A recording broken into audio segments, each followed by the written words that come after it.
देखिए, in today's lecture we will take one more question on inspection method and then we will proceed to the second method. One more question on inspection method is x dy minus y dx plus a into x square plus y square dx is equal to 0. Is the screen visible?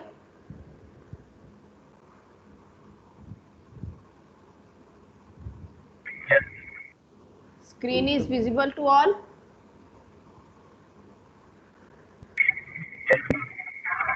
Write this differential equation in the form m dx plus n dy is equal to 0. dx वाली term सारी combine कर लो.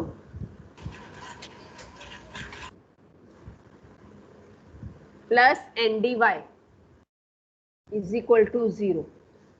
ये m हो गया पूरा का पूरा हमारे पास. क्या हो गया ये m और ये क्या हो गया n.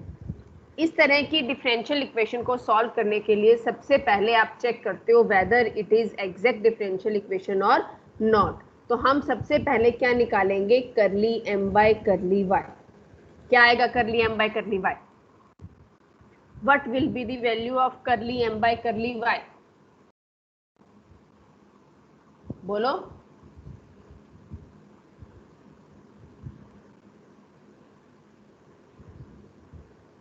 -1 plus 2ay. -1 plus 2y. -1 plus 1 plus 2ay. 2ay. a है साथ में.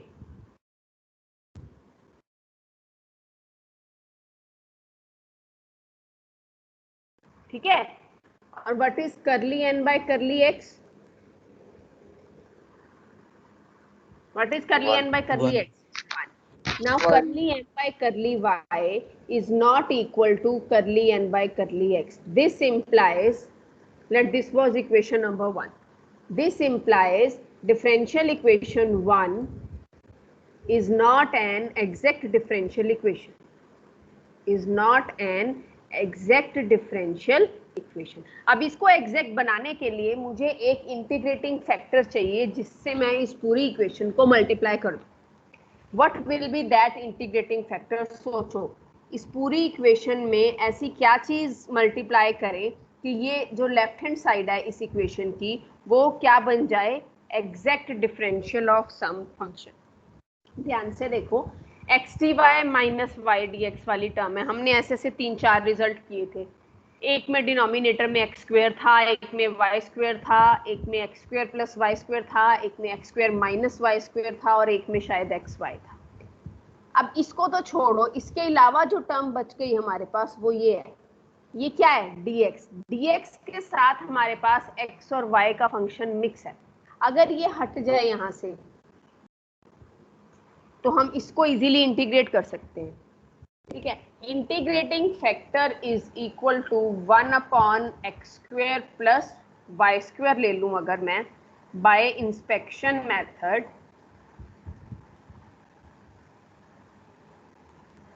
तो बताओगे क्या बन जाएगा ये, multiply equation 1 with integrating factor 1 upon x square plus y square.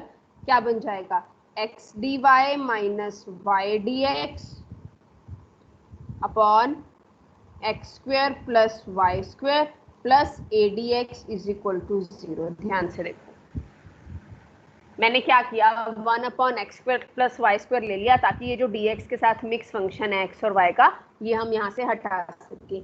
इसको कुछ लिख सकते हो, इसको क्या लिख सकते हैं हम, ये हमने कल भी किया था. This can be written, very good, d of tan inverse y upon x. कल जो मैंने वो 5-6 रिजल्ट लिखे थे ना उसमें एक रिजल्ट ये भी था, this can be written as d of tan inverse y by x. ठीक है. तो अब इस पूरे को आप क्या लिख सकते हो, इस पूरे को आप लिख सकते हो d of tan inverse y by x. और इसको क्या लिख सकती हूँ, अगर मैं इसमें d भी लगा दूं और इंटीग्रेशन भी लगा दूं तो कोई फर्क नहीं पड़ता। तो I can write it like d of integration of a dx is equal to 0।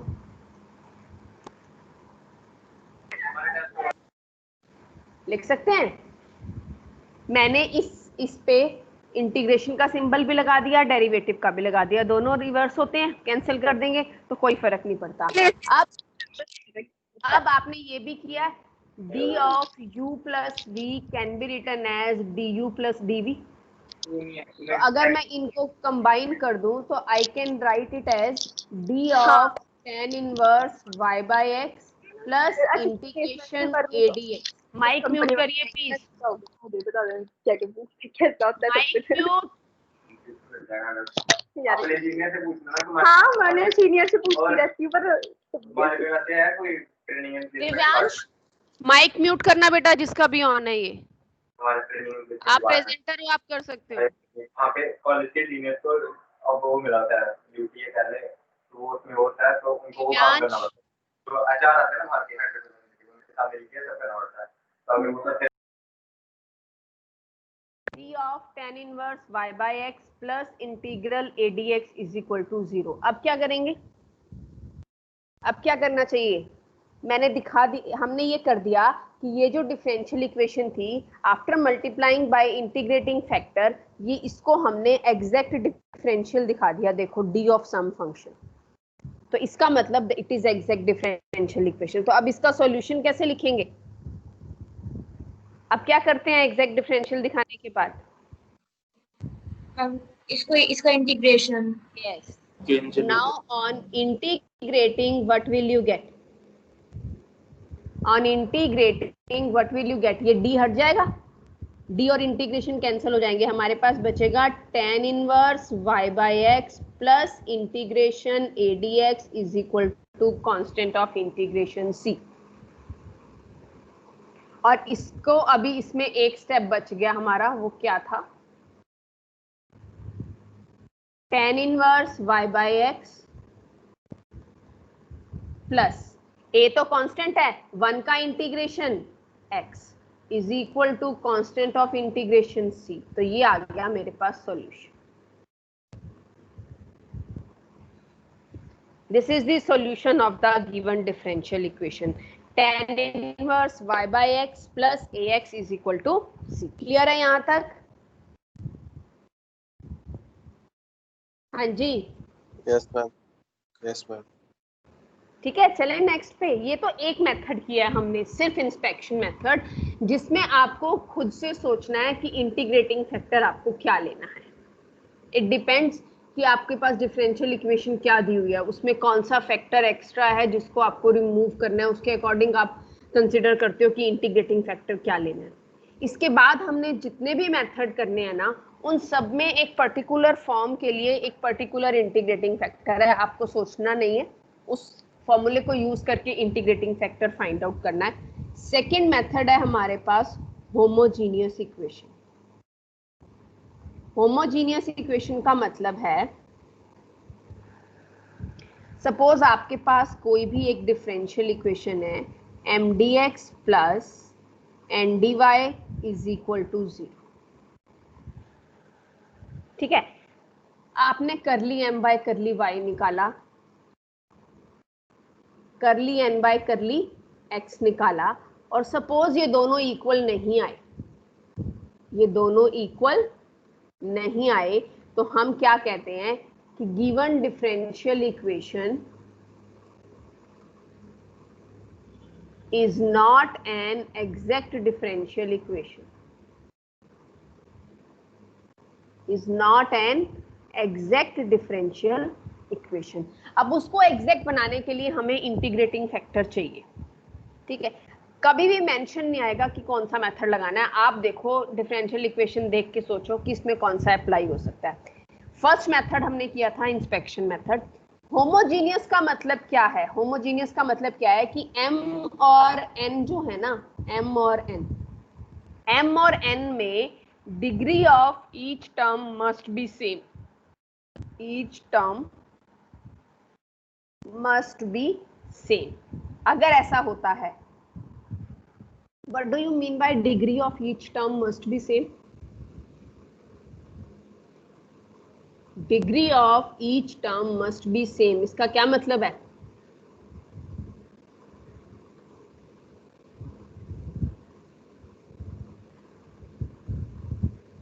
Jatin Arora, या तो पावर सेम होनी चाहिए। हाँ जी, इसके अंदर जितनी भी टर्म्स प्रेजेंट हैं पावर सेम होनी चाहिए।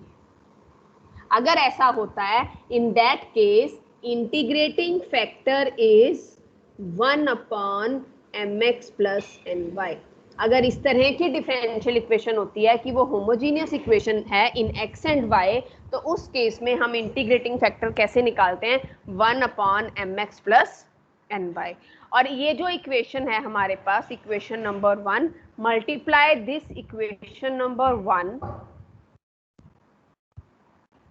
बाय इंटीग्रेटिंग फैक्टर, जो आपने कैसे निकाला है? 1/mx plus ny। और जब आप इस इंटीग्रेटिंग फैक्टर से इस डिफरेंशियल इक्वेशन को मल्टीप्लाई करते हो तो आपके पास एक नई डिफरेंशियल इक्वेशन आती है, और let that new differential equation is m1 dx plus n1 dy is equal to 0। मैंने m और n इसलिए नहीं लिया क्योंकि ऊपर हम m और n लिया था, तो मैंने सिर्फ नोटेशन बदल दी ताकि आप कंफ्यूज नहीं हो। m1 xy dx plus n1 xy dy। अब ये एक नई डिफरेंशियल इक्वेशन आ गई। Let this equation is equation number 2। अब आप क्या करोगे? अब ये आ गई, लेकिन अभी हमें मालूम थोड़ी है कि ये एग्जैक्ट है या नहीं जब तक हम इसको चेक नहीं करेंगे। अब इसको चेक करने के लिए क्या करेंगे हम कि whether this differential equation is exact और नॉट, हमें क्या करना चाहिए?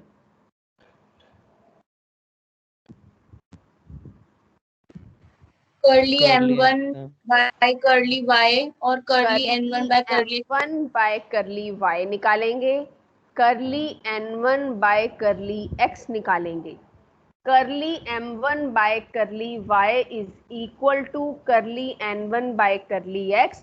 तो this implies equation 2 is an exact differential equation। Exact differential equation। Is it okay? अब ये एग्जैक्ट आ गई। अब अगर ये एग्जैक्ट आ गई तो इसका सॉल्यूशन कैसे लिखें? Its solution is given as, जिससे पूछूंगी वही आंसर करेगा। Its solution is given as Jatin Arora. Integration हाँ विद y जी। Constant m1 xy dx plus आराम से m1 dx plus integration n1 not including x not containing x dy is equal to c। dy is equal to c। Very good. m1 और n1 लेना है, पुराने वाला m और n मत ले लेना। जब आपके पास नई डिफरेंशियल इक्वेशन बन गई ना, तो पिछली डिफरेंशियल इक्वेशन क्या है भूल जाओ उसको। फिर आपका क्वेश्चन यहां से स्टार्ट हो जाता है एक नए सिरे से। आप एग्जैक्टनेस चेक करते हो, एग्जैक्ट आती है तो फिर एग्जैक्ट की तरह उसका सॉल्यूशन लिखते हो। ये करना है आपको। और ये जो अभी मैंने मेथड यहाँ पर बताया है करने का तरीका, ये हर एक मेथड में यूज होगा।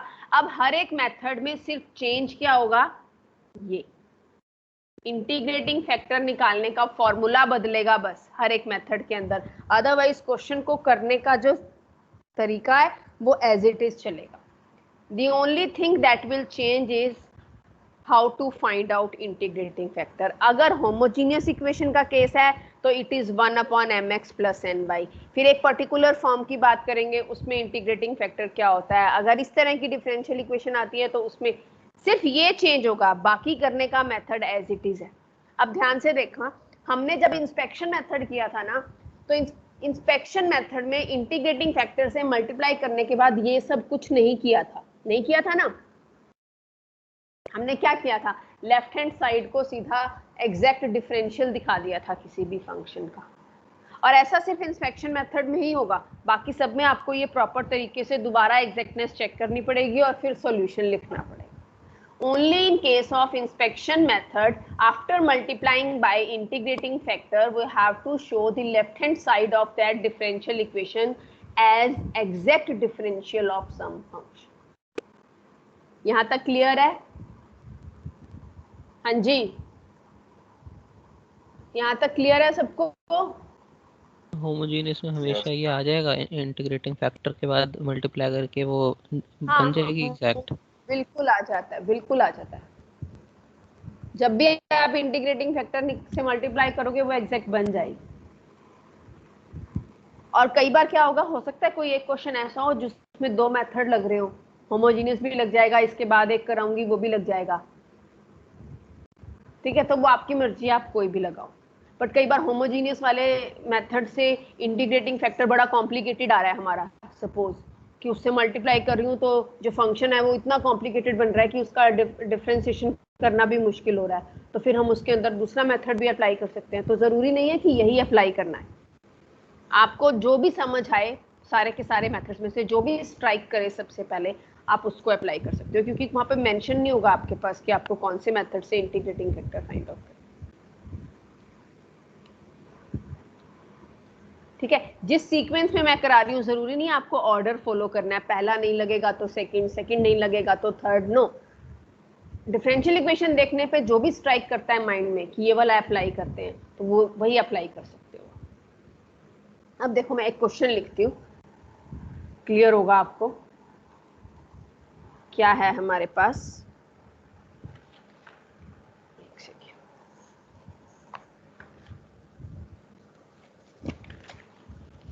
It is x square y minus 2x y square dx minus x cube minus 3x square y dy is equal to 0। ये एक डिफरेंशियल इक्वेशन है जिसको आपको सॉल्व करना है। अब जरूरी नहीं है कि आप इसको एग्जैक्ट वाले मेथड से करो, अगर आपको लगता है कि आप इसको लिबनिट्ज वाली में इक्वेशन वाली फॉर्म में लिख के कर सकते हो, गुड। बर्नौलीज इक्वेशन वाली फॉर्म में लिख सकते कर सकते हो, गुड। नहीं कर सकते हो तो ये क्यों हम इसमें एग्जैक्टनेस चेक करते हैं, क्योंकि ये लिखा ही उसी फॉर्म में हुआ है, तो हमारी पहली कोशिश रहती है कि हम इसकी एग्जैक्टनेस चेक कर लें। अगर ये एग्जैक्ट आ गई तो क्वेश्चन तो वहीं खत्म हो जाएगा, हम इसका सॉल्यूशन लिख देंगे। अगर एग्जैक्ट नहीं आई फिर इंटीग्रेटिंग फैक्टर निकालेंगे। तो अब इस केस में हमारे पास m क्या है, x square y minus 2xy square. n क्या है, minus x cube minus 3x square y। The very first thing which we will do is check the exactness of this differential equation. Let this differential equation is equation number 1, ठीक है। What is curly m by curly y? What is curly m by curly y? x square minus 4xy. X square minus 4xy. And what is curly n by curly x?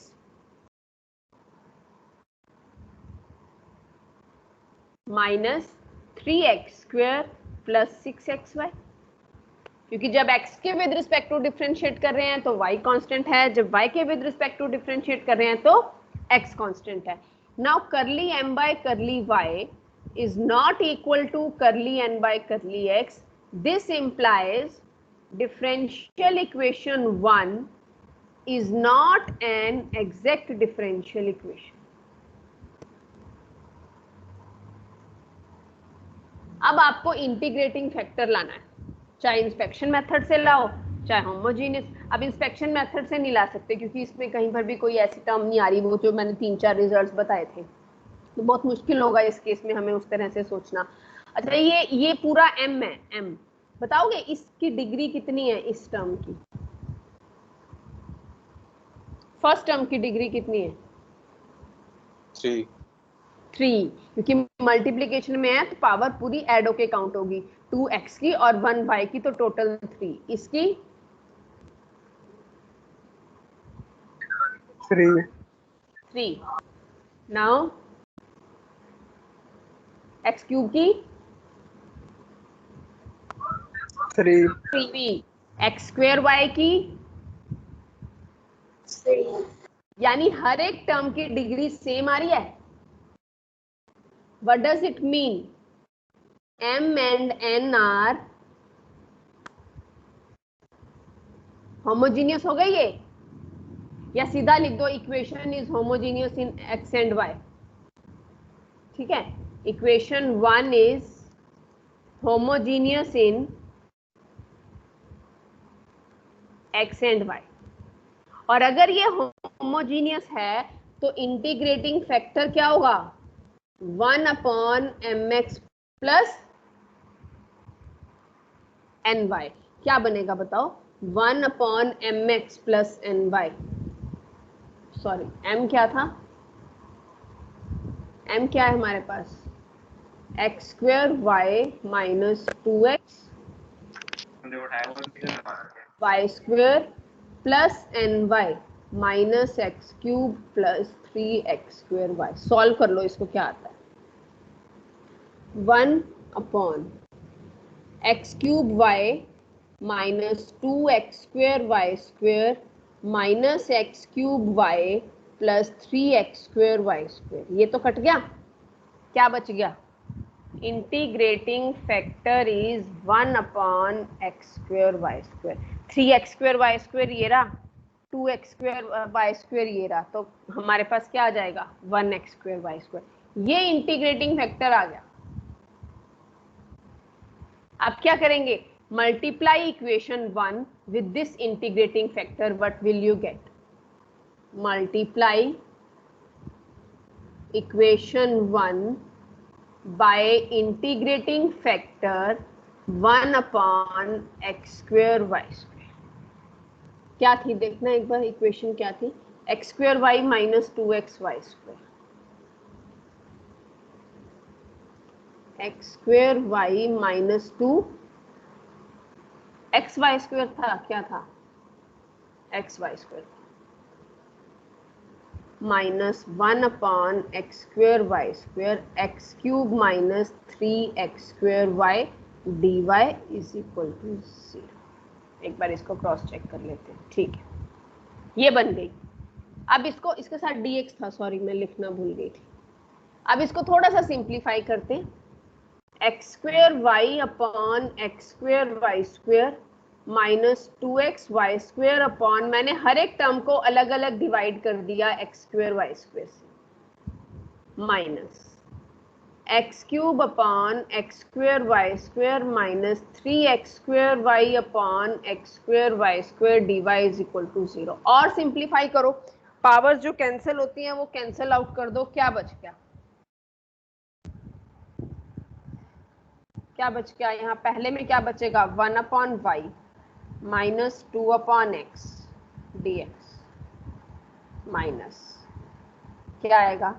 x/y² minus 3/y dy is equal to 0.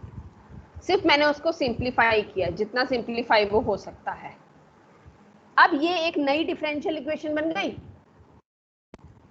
इसको क्या मान लेते हैं? m1. इसको क्या मान लेते हैं? पूरा माइनस साइन से लेके यहां तक n1. ठीक है, क्या आएगा? Here m1 is what? 1/y minus 2/x. n1 is what? Minus x/y² plus 3/y. अब क्या करेंगे बताओगे?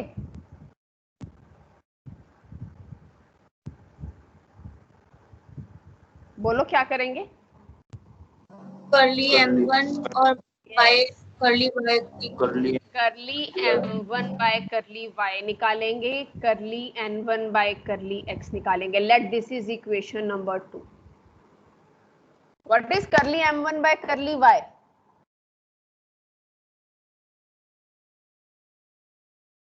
करली m1 बाय करली y, m1 का पार्शियल. अब हम भूल जाएंगे हमारे पास ओरिजिनल इक्वेशन क्या थी, हमें ये वाली इक्वेशन लेके चलनी है. m1 का partial derivative with respect to y, keeping x constant. -1/y². Yes, -1/y². करली n1 बाय करली x, ये तो 0, इसका तो 0. और इसमें x कांस्टेंट है, सॉरी -1/y² कांस्टेंट है और x का डेरिवेटिव 1, तो ये आ गया -1/y²। क्या आ गया मेरे पास, curly m1 by curly y is equal to curly n1 by curly x, which implies equation 2 is an exact differential equation.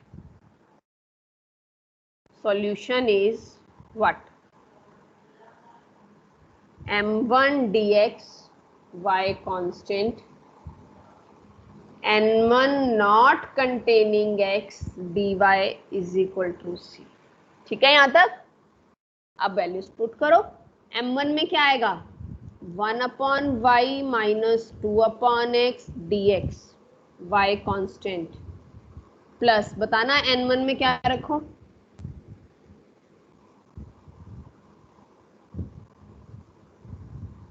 n1 में क्या रखो, हाँ -3y -3 क्यों, +3/y आएगा, बाहर भी तो माइनस है,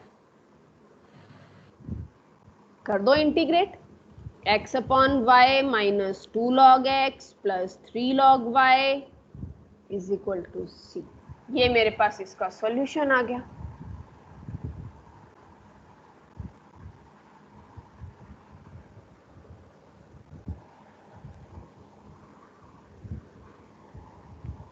क्लियर है?